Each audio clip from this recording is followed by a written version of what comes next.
Welcome to the Roycycled Christmas in July. Check out our playlist and click notify me so you don't miss out on any of the creative fun for today. For today, I'm going to be kicking things off using making a piece of Christmas art, I guess, mixed media wall art, surprise, surprise. So the papers that I'll be using is the Roycycled Scrappy Christmas. I love this paper so much. When I was building this out, I was tried to be really thoughtful about the sizes. This is like 8.5 by 11. This is like 8 by 10. You have some like 5 by 7, some 4 by 5s. So I try to create sizes that I know that you guys normally are creating in, and you have all these yummy bits everywhere. We're actually going to be using this piece for today's project. I'm also going to be working on a wood panel that I have here and a LeBlanc mold. I have my aluminite casting resin. This is a quick casting resin, you guys, and this is the white one. So I'll be using that in the mold in order to build out our frame. And I've pulled out the Pinned Art Rust kit. So I'll be using this on the frame today. I know it's supposed to be pretty, but you guys know me, right? And I'll be decoupaging using Pint Arts Decoupage Varnish and Glue. And I pulled out a couple of other things. I don't know. Megan has challenged me to use the classic crackle. And so we'll be playing with this as well today. So we have a lot to get done. So, oh, in addition to this paper, also, I'm going to be using the Angels Masterboard, I decided, inside of my frame. I am so inspired by this paper.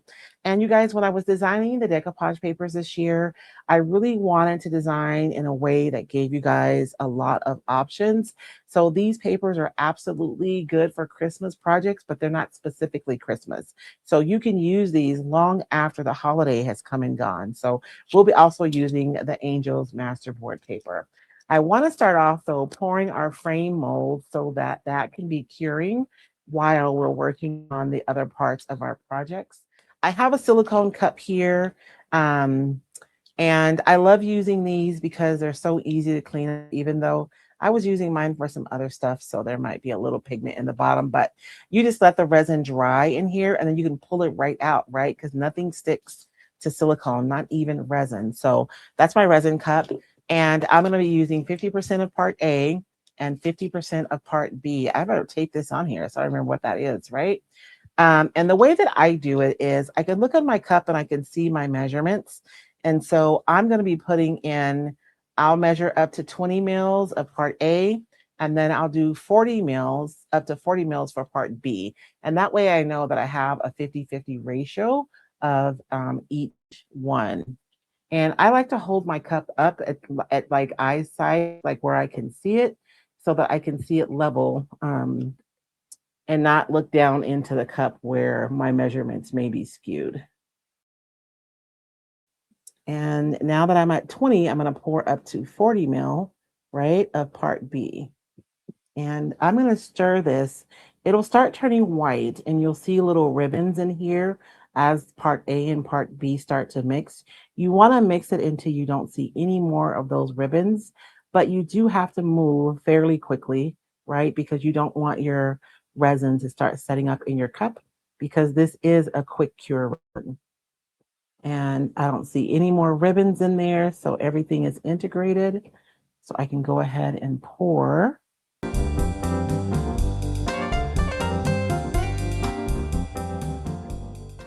I do like that with this mold, the way that it's made, I can choose to just fill the outside frame and not use the section in the middle if I want it. And I'm going to take my spoon and kind of lay it on the side of here to stick it there. And once this dries, I'll be able to pull all of that resin out at the same time. For this one, I'm going to start with a simple white coat. Um, Generally speaking, right, the rule is to paint white under your paper so that your artwork really pops. That's not always the case, but generally most of the time that's what I do. So I'm just going to do a quick coat of white. I'm using Pint Arts Creamy Acrylic, and this is the matte formula. And I don't need perfect coverage. I just need to have it be brightened up a little bit underneath there so that my paper really pops. Now that this is all dry, we can decoupage. Oh, before we decoupage, I do want to go around the edge of this and add a little grunge. I'm going to be using the Leisure, I don't know how to say that, the Leisure gel by Pentart. You guys will recognize that this is the same gel that I use when I'm creating my leather look. So this is another purpose for this gel. We're going to put some grunginess on this, and this is going to show through my decoupage paper. I'm actually going to, I'm going to use this to stain my edges and to do a halo around the edges underneath my decoupage paper. This brown is a really lovely, rich brown. It's not flat. I really do love this color. And this is just going to make things look a little more finished around the edges. And any excess, I'm just going to pull it in and create that halo effect underneath my paper.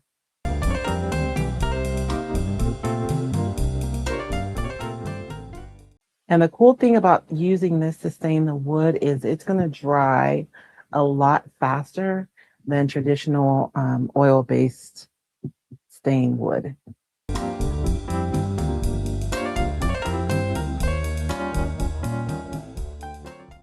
This is underneath the paper, so it doesn't have to be perfect, but I do know that I will see this, so.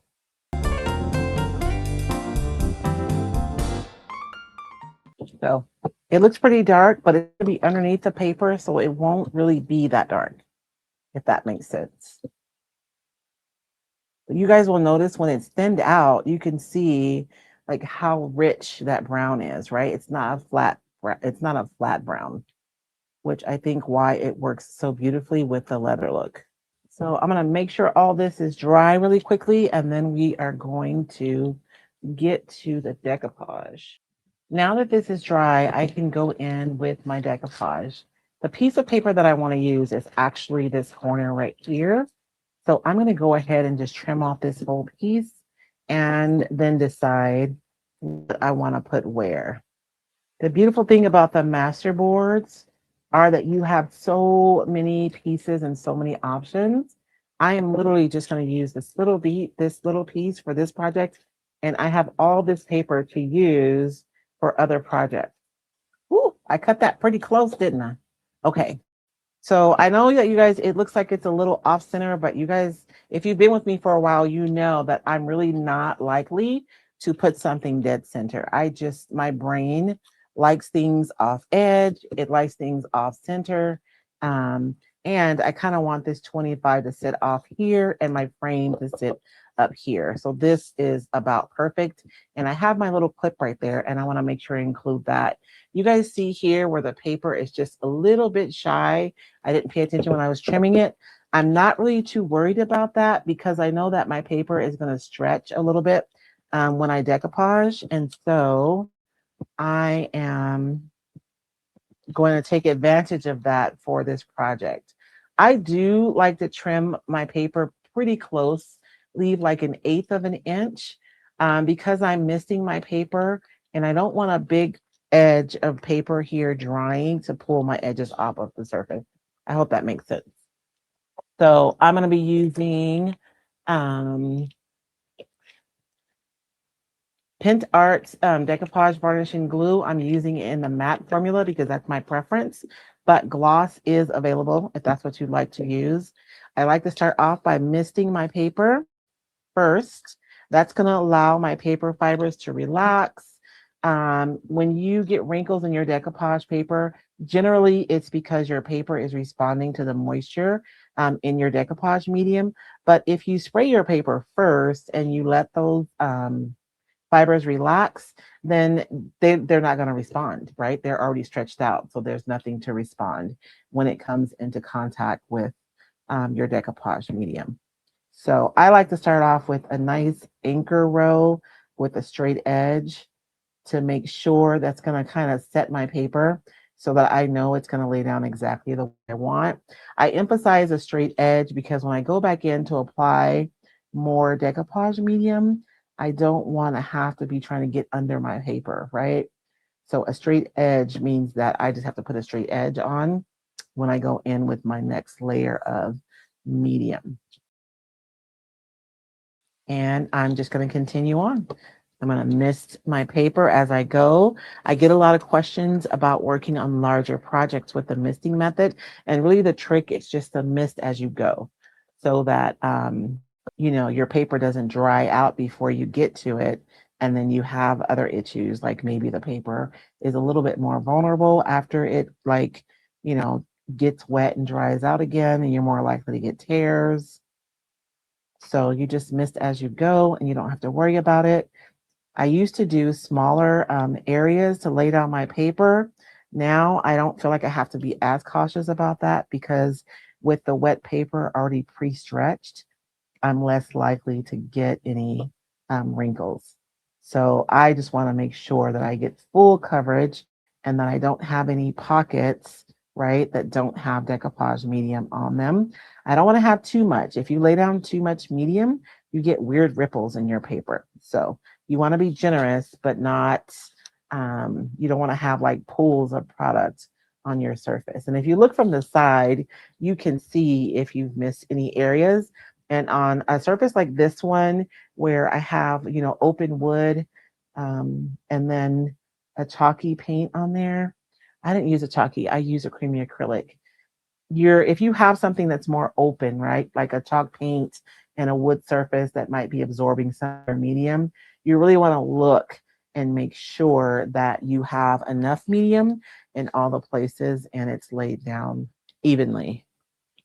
And so I'm just going to use my brush and I'm going to go from one side to the next. And that's how I guarantee that I don't have any bubbles that get trapped under my paper, is because I'm working from one side to the other, right? I tore my paper. I'm trying to stretch it because I'm a little short right there. And I think I pulled it a little bit too much. See, you guys? We all do stuff. I'm not going to worry about it, though. I'm just going to put something over that. I was trying to pull this up. I left too much of a lip down here. I trimmed it and I should have pulled it up a little bit higher, but it's okay. But I'm going to cheat and no one's going to ever know what I did.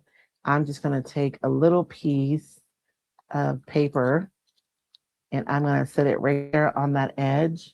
And once it dries, you'll hardly be able to tell because it's tissue paper.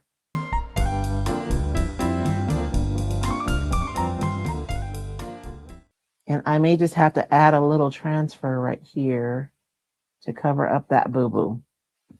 I had so much fun building specific design. Like there are so many yummy things in there, right? So we're going to set this aside and let it dry while we work on our frame. So our frame is cured, and so I'm going to pop it right out of this mold. Oh, look at that. How pretty is that? That's going to be so perfect. So before I start painting, I want to figure out, I'm just going to pull those off. I over poured my resin, and so I have some areas right here that were some over pours. So I'm just going to pull those off while the resin is still kind of soft.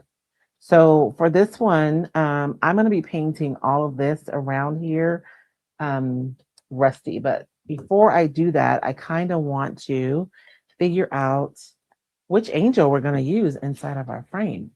So again, when I'm making these, I'm thinking about having different scales or different sizes on your paper, right? So this is like an 8x10 kind of a size. Again, maybe 8.5x11, a little bit larger, but we do have some smaller angels on here as well. So I just have to figure out which one we want to use. And then each one has a ribbon. So like I could use the top of this angel and use the ribbon. And I'm thinking I could just put the whole angel in and I can still cut this ribbon out and put it over the top here on the bottom. I think that's what I'm going to do. So I'm going to run my finger around the edge of the frame, and that's going to tell me where I need to trim my paper. And this frame is beveled. So I'm probably going to want to give myself a little bit more room for error than I normally do. So you can see by running my nail around there, I can tell exactly where I need to cut. And because I'm being stingy with my paper, I'm going to go right here and cut this angel out. And then I'm going to cut this out, and we can decide whether or not we want to layer it, because there's already a label on the panel, but it might be fun to have an additional ribbon. And look at that. I used one angel, right? But I still have all this paper to make a lot more difference. So I'm going to fussy cut this one out. I'm not fussy cutting around those leaves though. I'm just cutting the ribbon.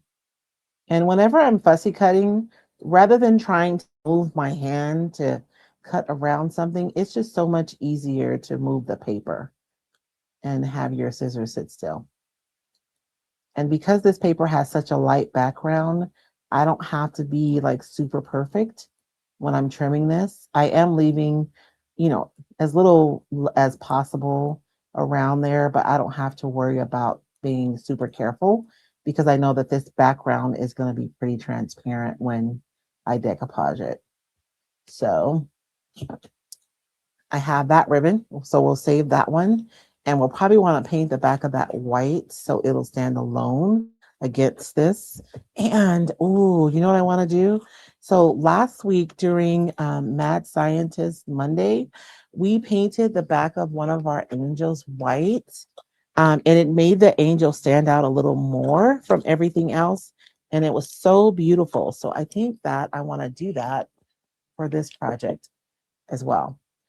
I love working in my journal because I can experiment in there and ask myself like what happens if, and if there's something that I learned that I love, then I can just take that bit that I love and it can become part of my process, much like we're doing tonight. So I am going to paint, but I'm just going to paint the back of the angel. I'm not going to paint um the whole paper because we're going to be decoupaging over white.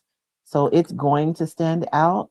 But if I decoupage the back of the angel using this white, it's going to stand out even more than the rest of the paper. And it just makes it look really ethereal. And I'm lifting the paper up so that I can see exactly where the angel is because I do want to be pretty precise with this application. So once I find all the edges, then I can go in and fill everything in. I love the transparency of the decoupage tissue paper because it gives me options. I can make it opaque or I can leave it transparent, but I have the option. And I think I got everything. So you guys can see I only painted behind the angel. So I'm going to set that aside and let it dry. And then while we're here, I might as well go ahead and paint the back of my ribbon. And I'll set that aside and let it dry as well. This is like a rusty kit from Pintart, and you have all of your colors. You have like an almost black, a yellow or an ochre, and then you have a burgundy color, and then some 3D powder. So the 3D powder is going to help us to create texture in our paint. So I'm going to go ahead and lay down a base layer of black, and then I'm looking for a brush that's already in trouble because I don't want to use the 3D powder with a nice brush. So I'm going to go ahead and start with black first.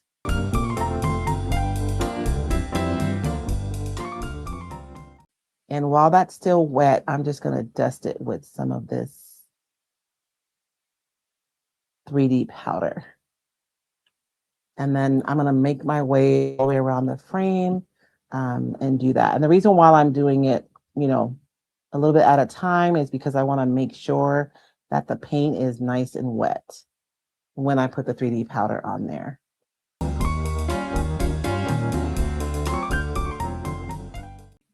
Thank you guys so much for joining us for our Christmas in July.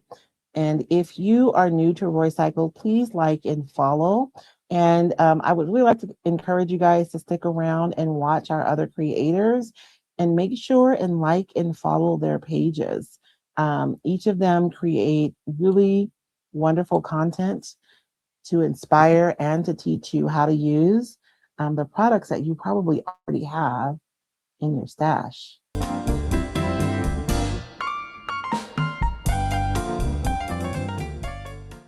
So I'm going to go right in on top of this and start adding my other colors because I'm probably going to do a little back and forth between my colors until I get something that I'm happy with. So I'm going to go ahead and put a little bit of these out because I'm just going to stipple these colors in. A lot of times when we see a layered finish and we really love it, we try to recreate it and we may be discouraged because ours doesn't look exactly like the one, that we've seen. More often than not, it's because the layers that you see are not all of the layers. And so I want you guys to give yourself permission to kind of go back and forth when you're layering and not expect to receive a final result with just your first application. So when you apply the paint and it's not exactly the way you want, doesn't mean that you failed in the process. You just have to keep adding layers until you're happy with the result. And more often than not, those extra layers are actually what's lending to the look that you love.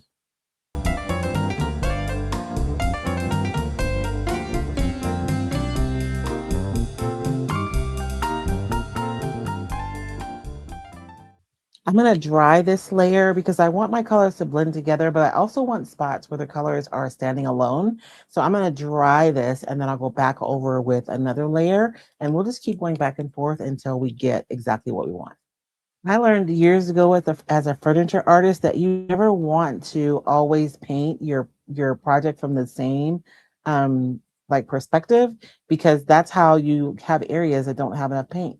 You can see here on the top there are so many areas that are still white because I couldn't see them. So I'm going to flip this around this time and go back in and continue layering on paint so that I can make sure that I get those areas covered.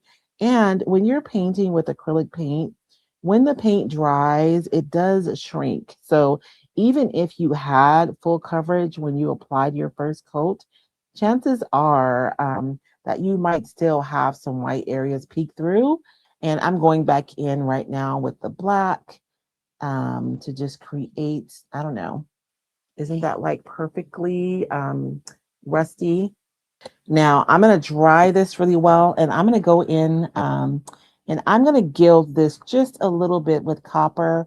I know that copper does not rust, but in my holy imagination, this is going to be beautiful with the copper. What the copper is going to do is allow me to really highlight the details on here. Right now, because everything is dark, it looks kind of flat, right? You can see that there are some details, but you can't really see them. So we're going to go in with a metallic and we're going to go right over the top of all of those details so that you can see them. Whenever you're working with a detailed surface and you're painting like this, you can either use, like if I were, this is a darker paint, so I could go over with a lighter color, right, and highlight those, but I do like using a metallic when I'm doing a rusty finish. If this were a lighter color, I would probably go in with a dark glaze and push that into the recesses and then wipe off of the highlights in order to really be able to show off those details. So creating a dimension by adding color variant to your detailed pieces really do go a long way to help you to help your customer, right, your audience, whomever, to be able to see all the beautiful work that you've done. This is Pent Arts Decor Metal, and I'm going to use my fingers because sometimes I do finger paint. It's not my favorite, but I do find with this, it's just, for me, it's the easiest way because I can feel the highlights. And I feel like sometimes my brush goes into the recesses when I don't want it to. So finger painting is not my favorite unless I'm gilding.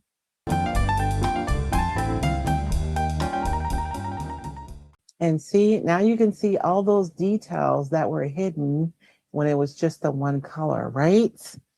And I'm going to take the white and I'm going to go in and clean up now all those places where I got paint accidentally. That's all we have time for right now. Be sure and check back at 3 p.m. for the second half of this video after the next 5 creators.